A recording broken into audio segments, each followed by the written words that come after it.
Hello, my taste studiologists. It is me, your queen Taylor, back with another video. Today, we're talking about one of my favorite things, astrology.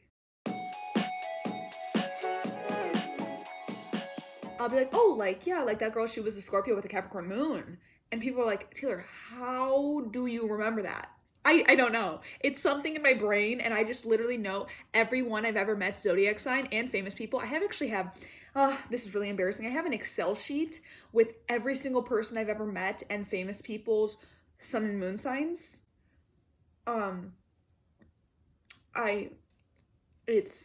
It's very important to me to keep track of this stuff. So basically this video is going to be Astrology 101 for all you ladies and gents that want to get into astrology. Maybe you just found out what your moon sign is and you're like, Taylor, tell me more.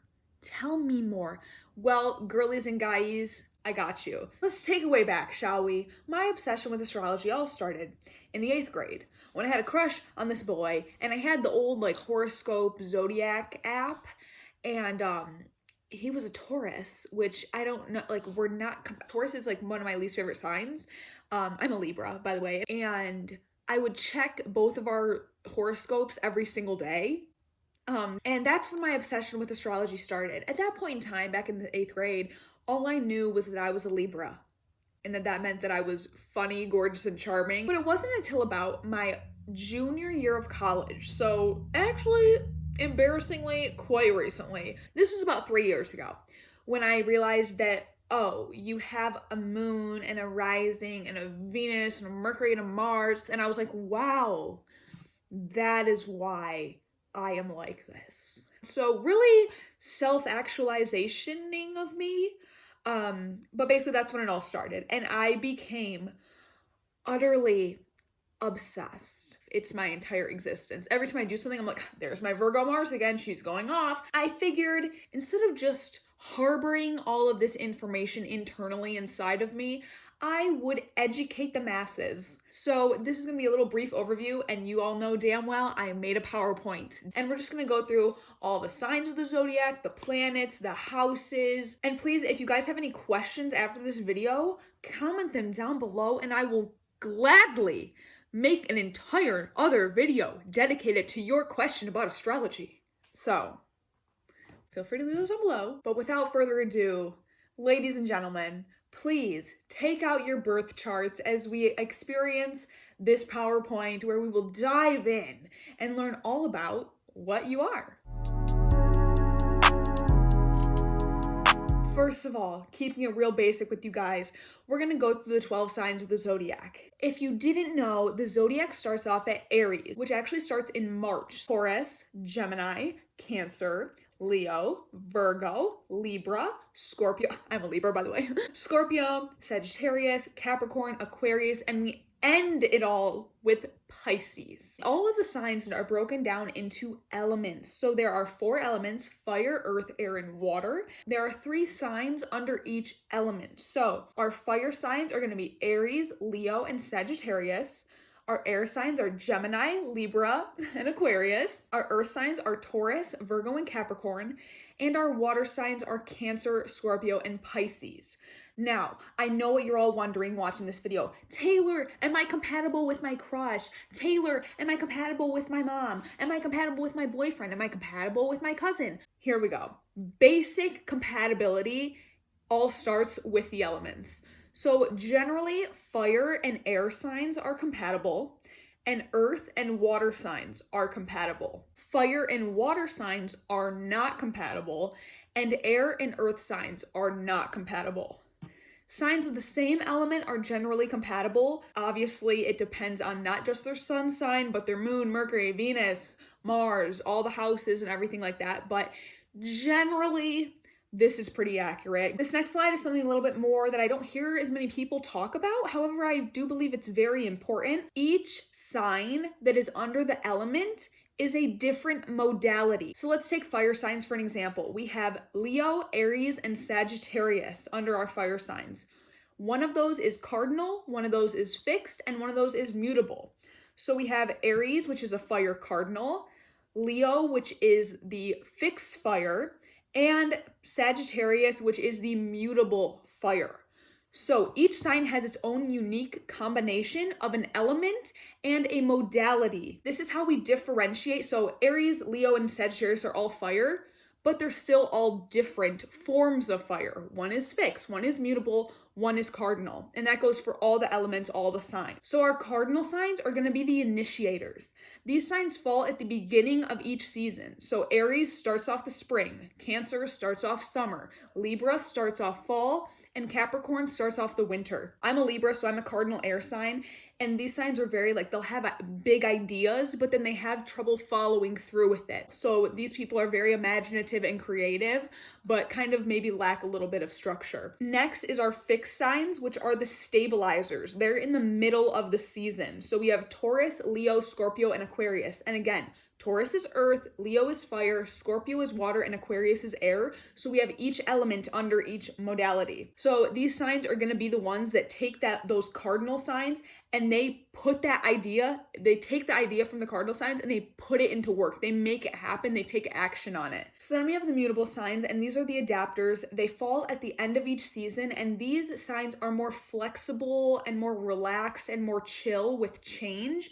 Whereas fixed signs are all very, very stubborn signs. They're also like the thinkers of the zodiac. They're very intellectual.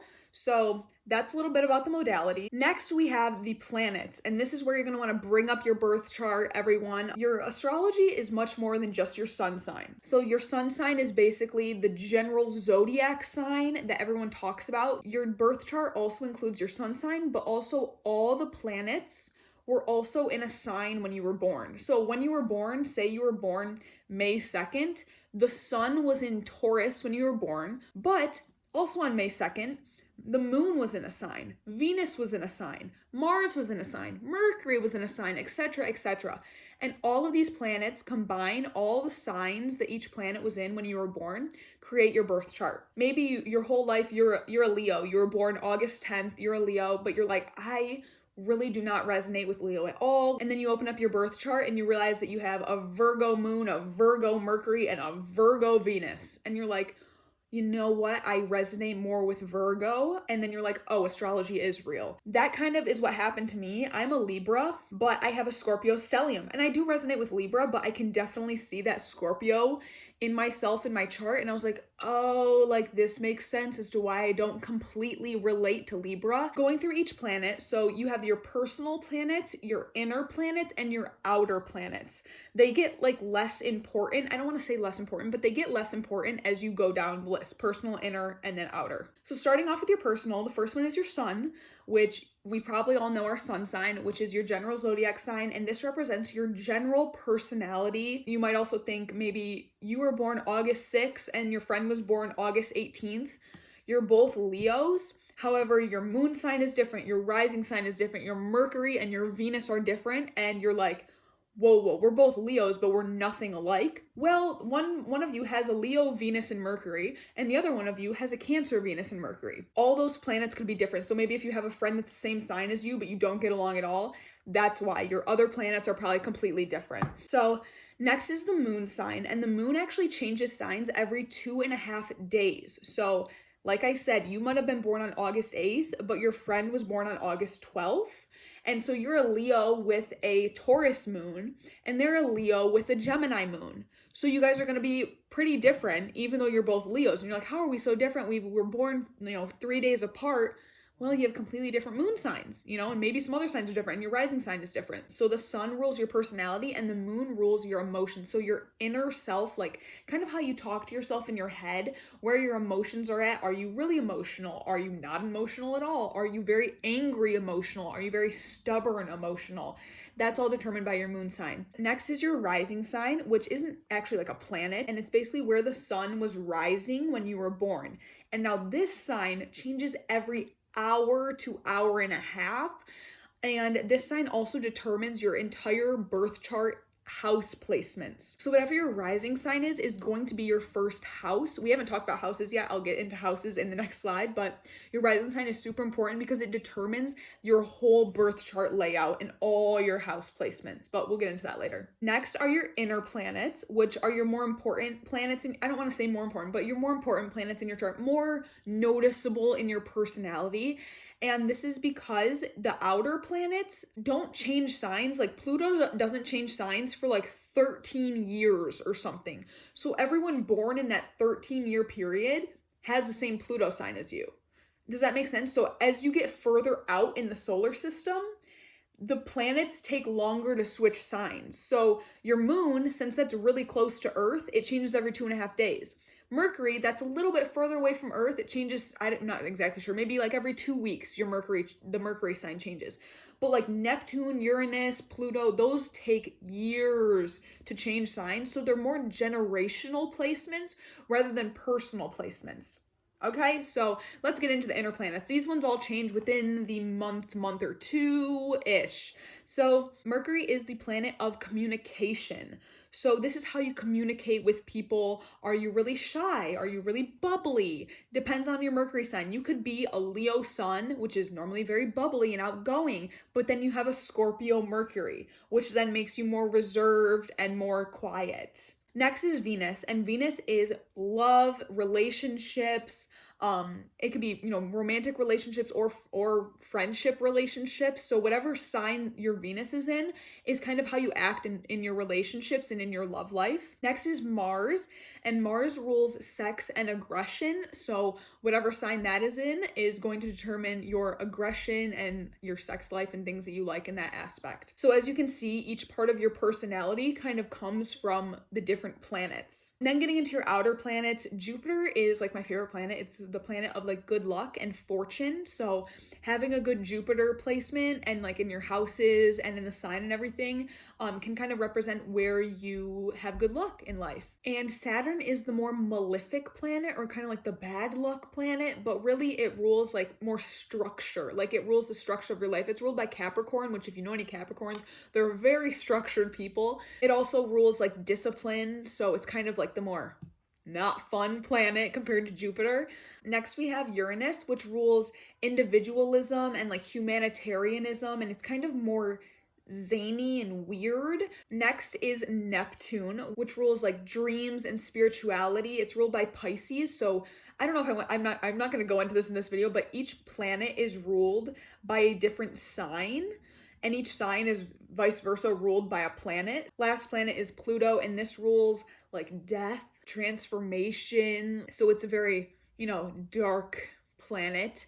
And those are the planets. So next slide. The houses, which is more complex, I could say. So going back to what I said earlier, remember our rising sign starts off our chart houses. So whatever your rising sign is and all the other planets. So for me, I have a Scorpio rising, and I also have a Scorpio Mercury and moon. So all my rising Mercury and moon are all in my first house.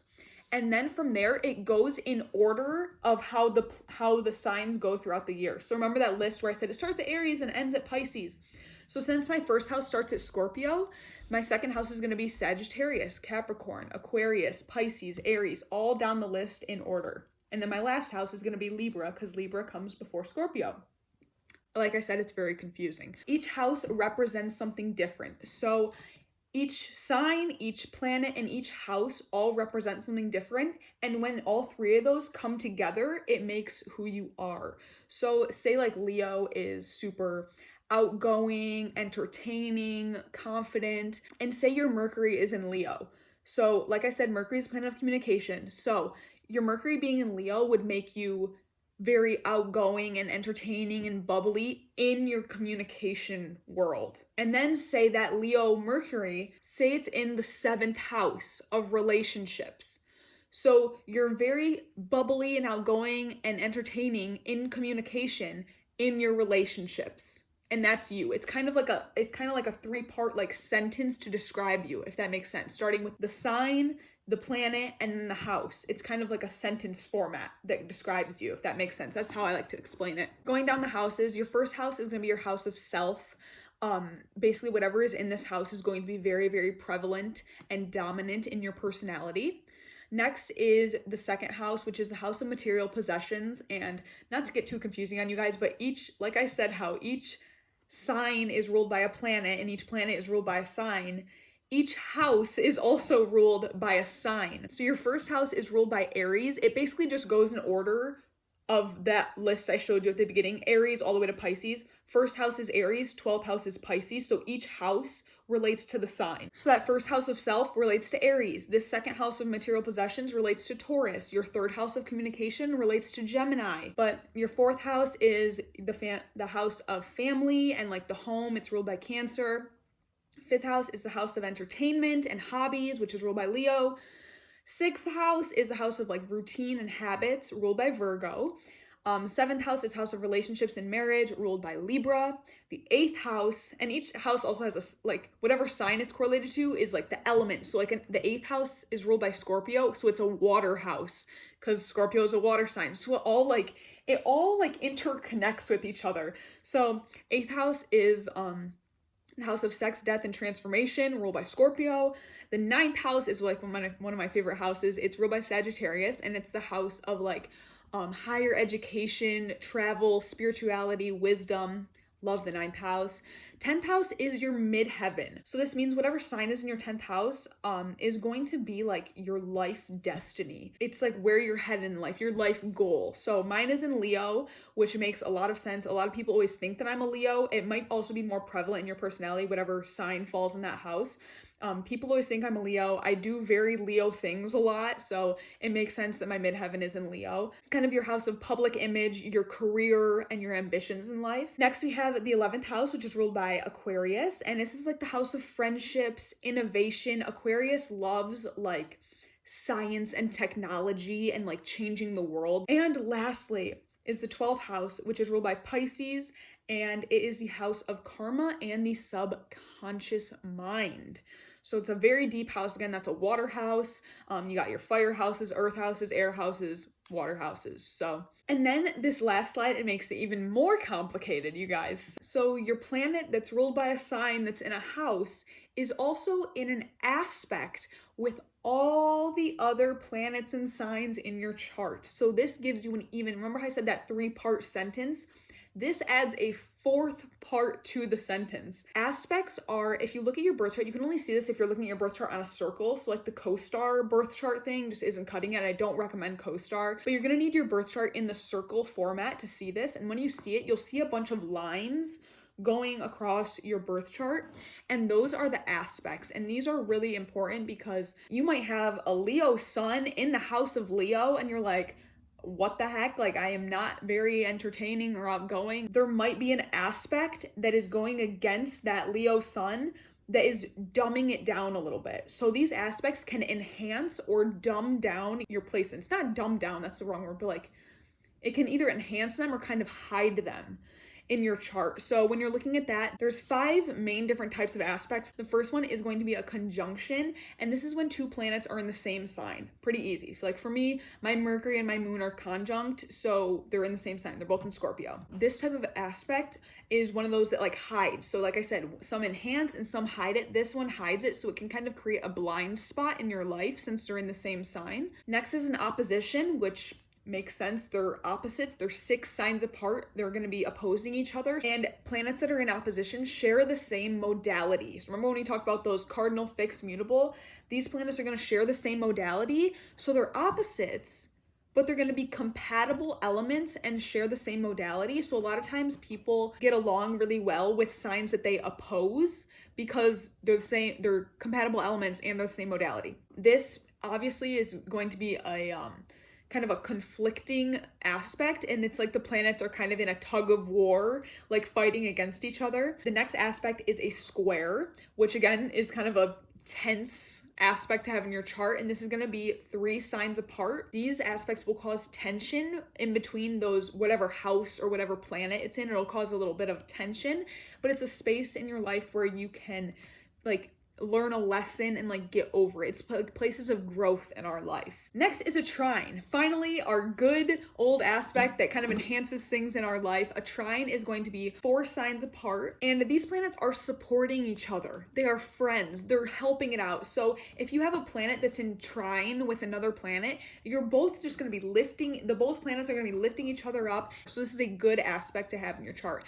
And on that, nothing is good or bad about your chart. Like, everyone's chart is different. Everyone's chart has good and bad things. It depends on who you talk to, and it's all very subjective of what is good or bad in a birth chart. Like, personally, my least favorite signs are Cancer, Capricorn, and Taurus.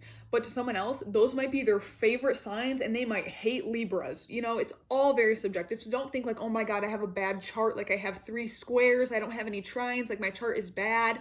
No, your chart was given to you for a reason. When you were born, you got that chart for a reason. So don't think that your chart is good or bad. It was made for you. And now our last aspect is a sextile, which is any signs that are 2 signs apart. So any planets that are in sextile are going to be very low stress areas of life, where those square aspects are going to be kind of more, I don't want to say high stress, but like more, you had to do more work on those. But any planets that are in sextile with each other are just going to be very chill areas of life. Well, you guys, that brings me to the end of my Astrology 101. I hope that this helped you guys. And again, please leave any questions you guys have down below, or if you want me to go more in depth about a certain thing, please tell me. I would literally love to. So let me know. But hopefully this is helpful for some of you astrology beginners. If you're confused, let me know. I would love to explain it more to you. I hope that you guys like this video, and make sure if you're interested in astrology, follow me on my Instagram, where I post more astrology content on there.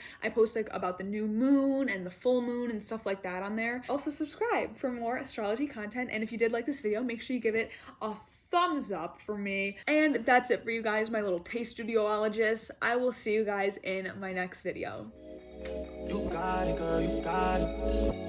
Little baby in a bag and a Birkin. No 9 to 5, put your work in. Laws and all, I love them all, to me a perfect. Baby girl, you got it, girl, you got it, girl. You got it, girl, you got it, girl.